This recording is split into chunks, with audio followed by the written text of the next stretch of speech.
দামোদর নদ আপনারা জানেন, ভাটা শুরু হয়ে গেছে।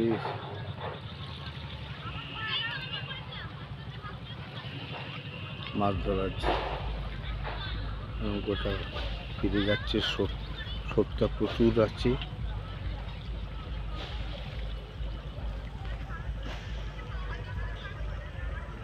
নিজেই বয়ে যাচ্ছে, কোনো রকম হাল ধরারও দরকার নেই।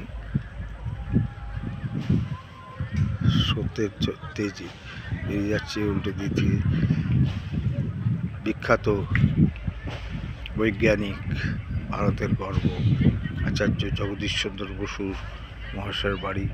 এই নৌকোটা ঠিক পেছন দিকে ছোট্ট একটা সাদা বাড়ি আছে, ওইটা ওনার পৈতৃক বাড়ি। ওখানে উনি ল্যাব করেছিলেন, আচার্য জগদীশ চন্দ্র বসু।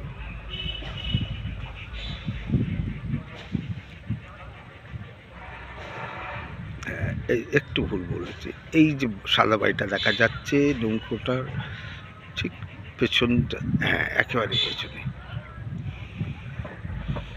নমস্কার।